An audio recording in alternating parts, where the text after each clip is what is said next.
Your time has come at last, dear reader. While we began this tale long ago, we hope it is yours to finish. But this story is not yours alone. No, it is tied to another. And the journey you take together could change the fate of both our worlds. Shall we begin?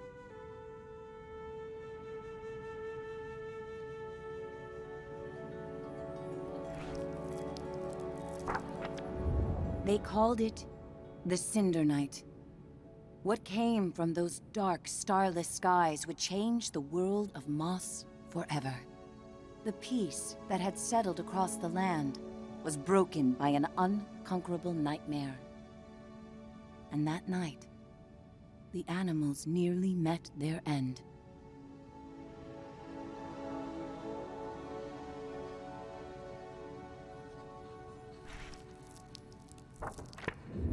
First, they killed the king. A winged creature broke from the shadows and plucked him from his royal bedchamber high atop the tallest tower.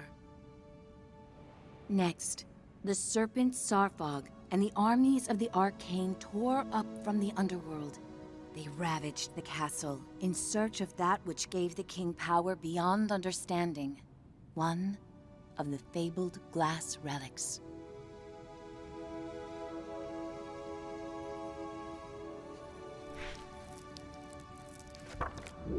The King's Guard fought bravely, but the castle soon pulsed with the Arcane's evil. Every room was gutted, every statue, tapestry, and adornment hexed. But the glass was never found. Even the reclusive sprites set aside their differences on that fated night. They sent a great champion, empowered by their own glass relic, to challenge the serpent and its steel army.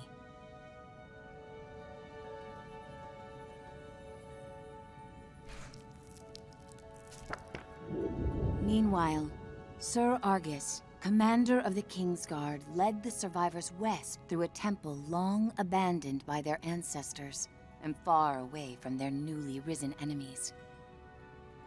It was an arduous escape. Finally, after passage beneath the impassable mire, they found refuge in a clearing hidden safely in the trees.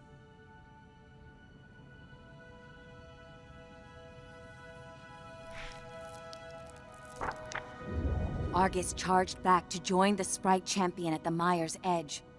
Together, they fought back the Arcane and sealed the temple passage that led to the clearing. But the champion was gravely injured. Clutching his glass, he retreated deep into the forest where he drew his last breath. A large tree grew upon him. It stood many years in watchful duty, safeguarding the glass and awaiting its next hero.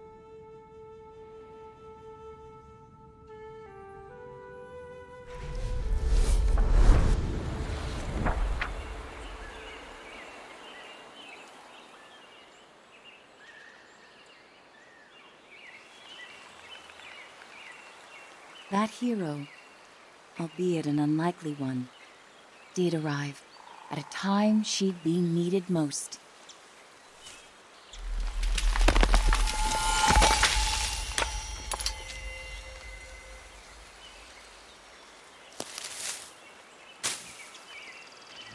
Quill was out adventuring beyond the edge of the clearing.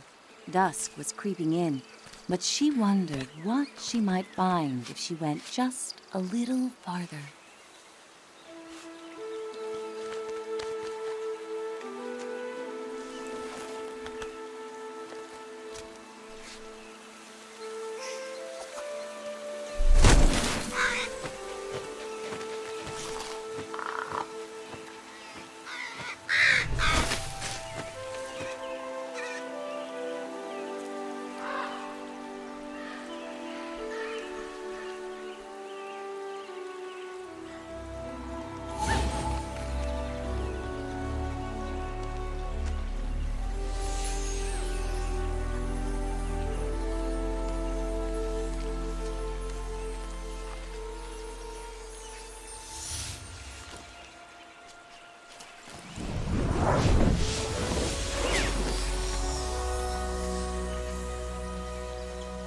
She was not exactly sure what she roused, but she felt no danger from the being silently peering down at her.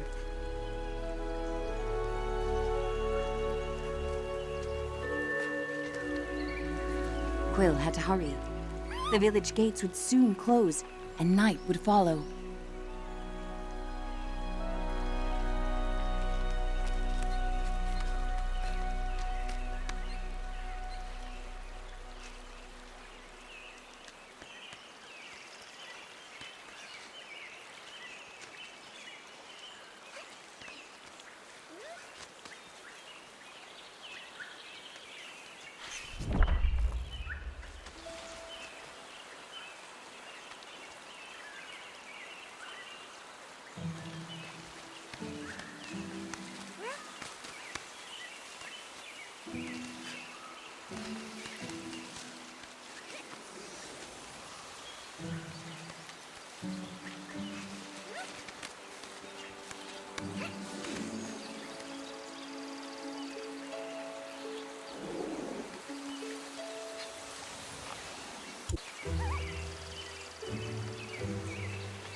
Night, her uncle often warned, was when danger was most present. But Quill preferred the stories of the magical creatures that woke to protect the forest.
Thanks to her new friend, Quill had saved priceless grains from the hourglass.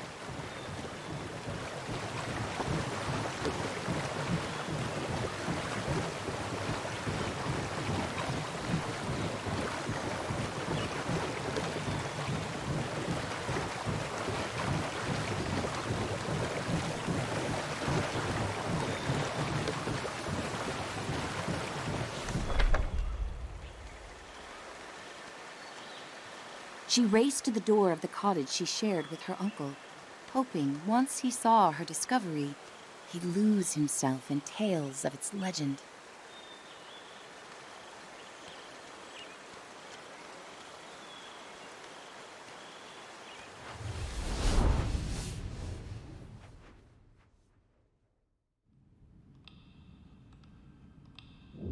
Uncle Argus was watching the evening light dim when Quill burst through the front door of their cottage. Uncle! Uncle, there's something you have to see! Out past the bell again, he scolded. Quill, I've told you countless times. I know, Quill replied, crestfallen. I didn't mean to worry you, but I found something strange and magical.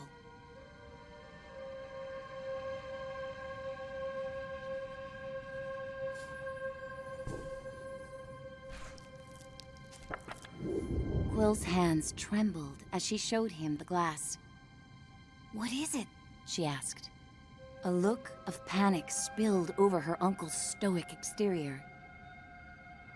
Where did you find this? Roared Uncle Argus.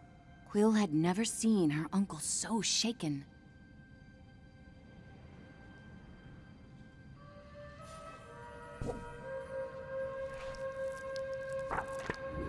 Just west of the clearing, she explained. And as soon as I picked it up, something started helping me. Uncle Argus followed her motion. A reader? With you, here, right now? Quill, what you found is very powerful and very dangerous, he said with great concern. If I could take this burden from you, I would. But this reader has chosen.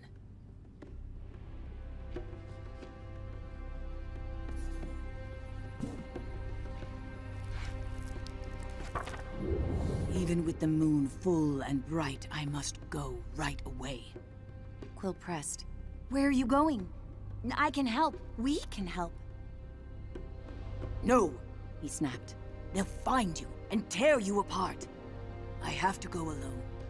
It is for your own safety, and for everyone here in the clearing. His long, heartfelt hug told her he was heading for danger.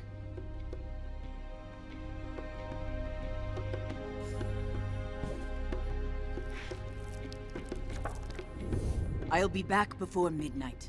Until I return, I need your word you will not leave the clearing with that glass. Promise me, Quill. I promise, she said reluctantly, wondering where her uncle was going so deep into the night.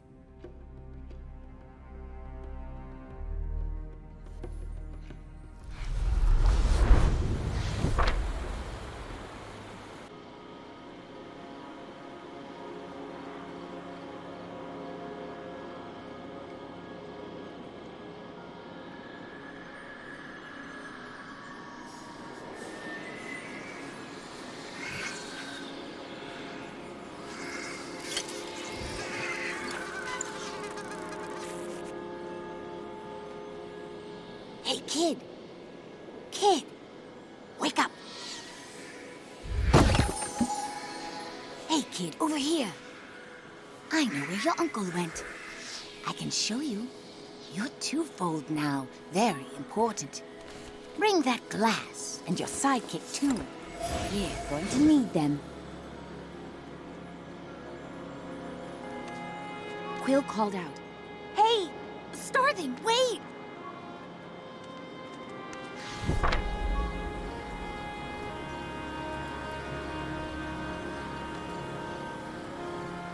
Quill had never met a starthing.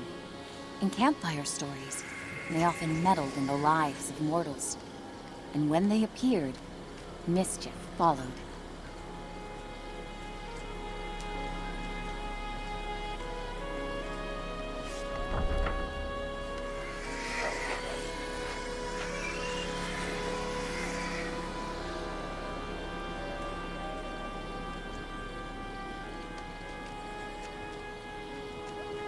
Passage through the eastern gate was strictly forbidden. But despite her promise, Quill knew in her heart that Uncle Argus needed her.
Quill demanded answers.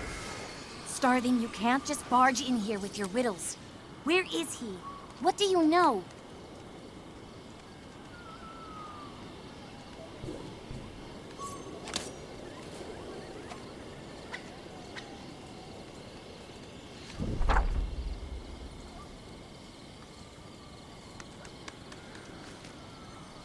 The trouble your uncle's heading for is the kind only you and that silent giant up there can get him out of.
This way, kid, urged the starling.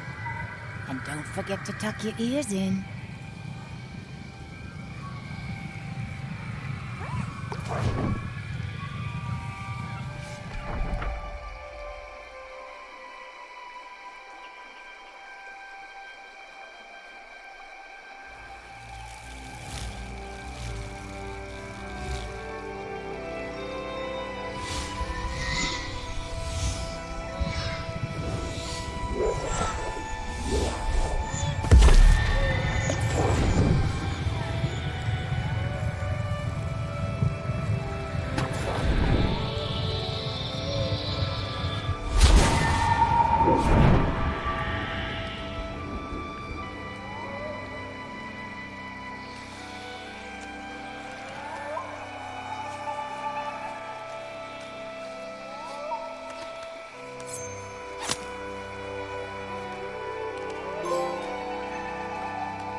Just on the other side is the mire, the starling assured her. There's a good chance your uncle's still there.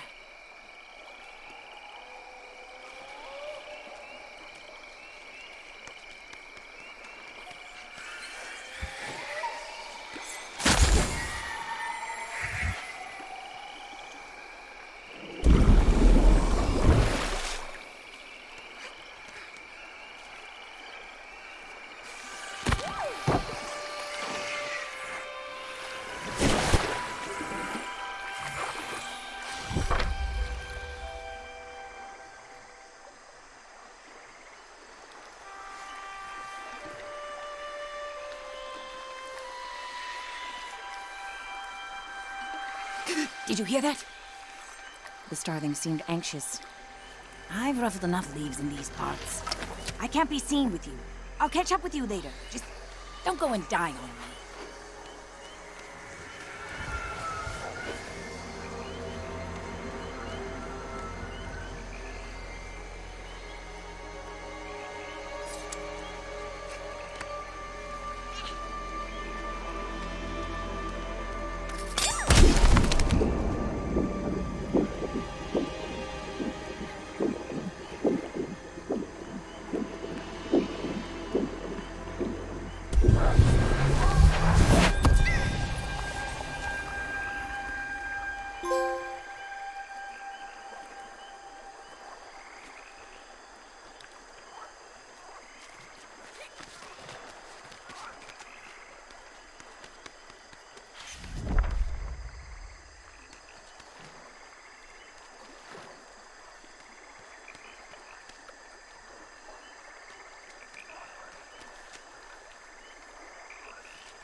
A whisper echoed through the trees. Fought like someone who has stolen our champion's power.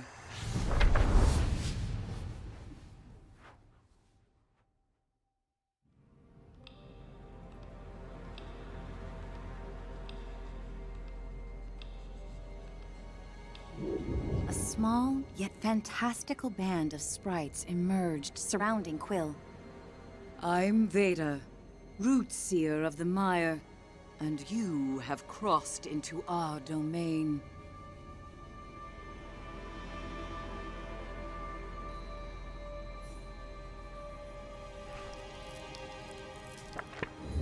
She sized up Quill with a rueful gaze, then turned her attention upward. I sense you there too. I have not felt the presence of such a promising reader in some time. A youthful warrior marched forward. Rootseer, I'm prepared to honor our great champion's legacy. Rodent, give us our glass.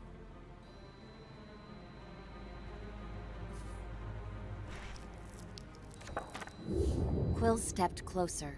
Where is my uncle? If you've hurt him... Silence! Veda thundered back. It was Argus who summoned us here, and now I see why. Young one, I'm afraid the trees hum of attack. Your uncle's been taken to the castle of your ancestors. Quill's knees buckled as Veda continued. Argus put himself at great risk calling for us.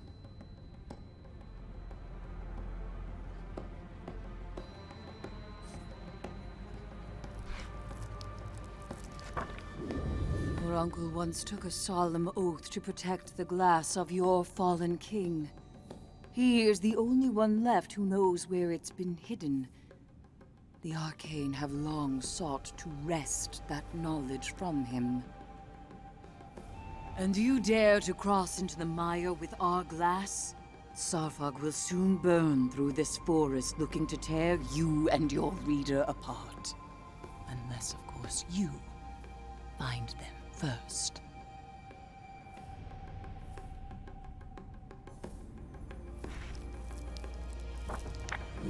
Take these.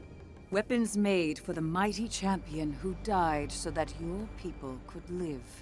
Quill felt its otherworldly power course through her. Find your uncle twofold, before the serpent and its masters break him. The warrior fumed. Our glass with her? Rootseer! She's minuscule! Come now. The reader has chosen its hero. We must let their story unfold. Veda replied with a frost of finality, and vanished into the shadows of the mire.